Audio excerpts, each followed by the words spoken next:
Hello, everybody, and welcome back to IntyCenter at the FODEUSS Baseball Classic. Uh, Wild week this set of games. Week, 3 days. We're going to jump right into it where the Venezuela Convicts score 7 in the first inning.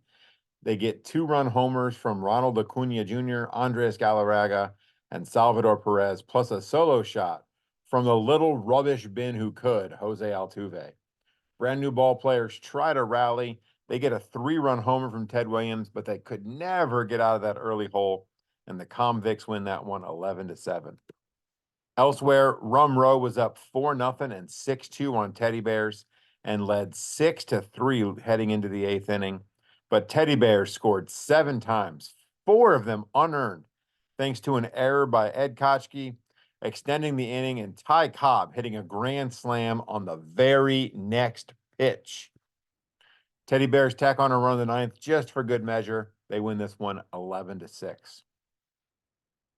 Thanks to a 4-run fourth, the Say Hey Willie Mays Hayes took a 5-1 lead, and they led 7-1 heading into the bottom of the 6th. But a 4-run 6th, a solo homer from Willie McCovey in the 7th, and a 2-run blast from Harmon Killebrew in the 8th put the bandwagoners on top 8-7. But in the 9th, the Say Hey Willie Mays Hayes got a 2-run homer from their namesake, a 3-run homer from Joe Morgan, and a solo shot from Duke Snyder. This wild affair wins with them on top 13-8. Hey, we'll continue on this wild swings theme as DeLorean Drivers took a 3-0 lead into the bottom of the 7th, only for House of Dragoons to score 3 and tie it up.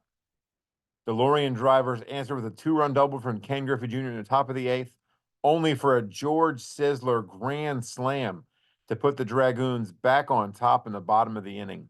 We weren't done yet, as a 2-out, 2-run homer from Tony Gwynn tied the game at 7, and a 1-2-3 inning from Randy Myers sent us to extra innings. With 2 outs in the bottom of the 10th, Rogers Hornsby, what else? He did it for Tyra, sending a pitch high, deep, and 378 feet for a walk-off homer and a win for the Dragoons. And finally, last game on the 21st, a 4-run 6th inning put Miasma up 5-1 on receipt of free fallers. A Mike Schmidt solo homer cut it to 5-2, and Eddie Murray led off the 9th with a solo homer to cut it to 5-3. Schmidt would walk and score after a strikeout and a triple. That puts the tying run on third in the person of Gary Carter with 1 out. But Andre Dawson flies out not deep enough to score Carter, and the Toad would strike out Paul Molitor. Miasma hangs on for the 5-4 win. Hey, that hot start starting to feel like a thing of the past for the free fallers, as they were left saying, "Don't do me like that," as they dropped their 3rd in a row, dropping this one by a score of 12-2 to the Convicts. You could say that Venezuela was running down a dream, as they got a homer each from Edgar Renteria and Salvador Perez, and then Ronald Acuna Jr. said, "You don't know how it feels," as he hit a 2-run homer of his own. Hey, speaking of things that feel like they were from the distant past, every city bandwagoners dropped to 2-10 as Teddy Bears beat them 6-3 behind a 2-hit, 2 RBI performance from Ty Cobb and a quality start from Addie Joss. The hangover might be real for Heels, but championship flags, they fly forever. Brave new ball players got a 2-run single from Roy Campanella in the 2nd, and the Atlanta Leap Year Lemurs got a 2-run homer from Todd Hundley in the 4th. And that was all the scoring we'd have as we went to the 9th inning. And with 1 out in the 9th, Joe Gordon would launch a walk-off 2-run homer off Eddie Guardado, and brave new ball players take it 4-2. Amazing B posted in the thread that it was more fun and he wanted his team to win a game. And in their first chance to do so after he said that, they won. Now that's a great manager and an even better motivator. They jumped on top of Rum Row runners early, leading 8-1 after 4 innings, and they never looked back. They win that one 10-8. Sammy Sosa hit a solo homer. David Wright hit a 2-run blast. Both of those came in the 2nd inning. Remember, the Alarmos started hot. They got a 2-run Honus Wagner homer as part of a 4-run 1st inning. They led 6-0 after 3, but 3 true outcomes scored 3 in the 4th, And a 3-run homer from Paul Goldschmidt in the 5th capped a 4-run inning that saw them tie the game at 7.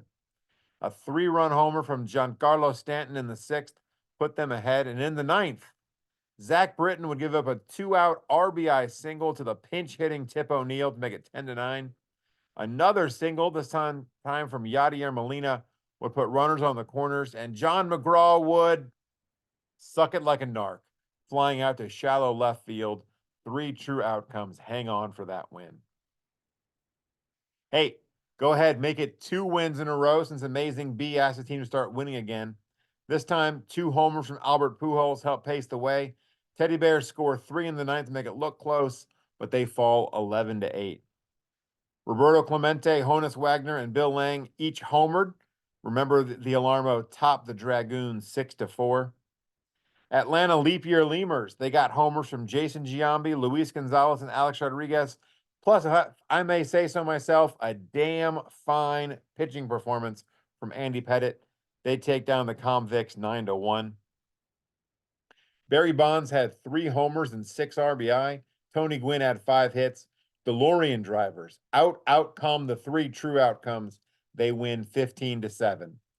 And now we're going to end with 2 games that, quite frankly, just went crazy on the 23rd. First up is Rum Row against the Say Hey Willie Mays Hazes. Back-to-back homers from Carl Yastrzemski and Willie Mays in the bottom of the 3rd turned a 4-0 game into a 4-3 game. Mickey Cochrane hits a 2-run shot in the 5th that pushes the runners' lead to 6-3, but Mays homers in the bottom of that inning and it's 6-4. Yogi Berra hits a 2-run homer as part of a 3-run 6th to give the Willies the lead at 7-6, but a Jimmy Fox homer in the 8th put Rum Row back on top. In the bottom of the 9th, Willie Mays draws a 1-out walk, and then, are you kidding me? They pinch run for Willie Mays. And are you kidding me? It worked as Stan Musial doubles to score Lou Brock. But Dick Allen grounds out, Rico Petrocelli flies out, and we're going to need extra innings for this crazy-ass game.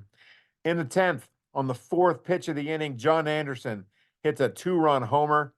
Red Ruffing retires Berra, Snyder, and Rose in order, and Rum Row gets the wild 10-8 win. And as we mentioned in thread, with that, they clinch a spot in the knockout round.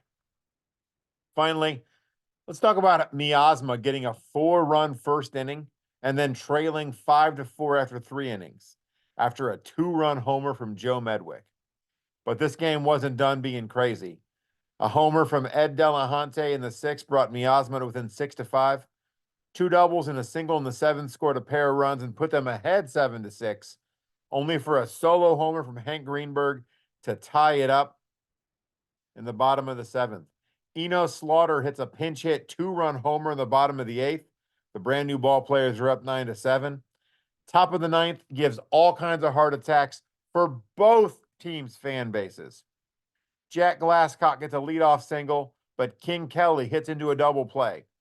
Johnny Murphy gets the game-ending ground out back to himself, but Hank Greenberg drops the throw, and the runner is safe reaching on the air.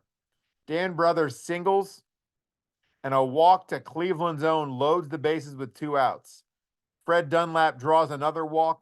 That makes it a 1-run game, and it puts the tying run on 3rd. It brings up George Gore, and that son of a bitch hit a line drive about as hard as you can hit it, but right at the center fielder Wally Berger, who caught it, finally ends the game, and brand new ball players win that one 10-9. Crazy ass week here at the FODEUSS Baseball Classic. We're nearing the end of the group stage, but we will see you again next time for another whip around the FODEUSS Baseball Classic.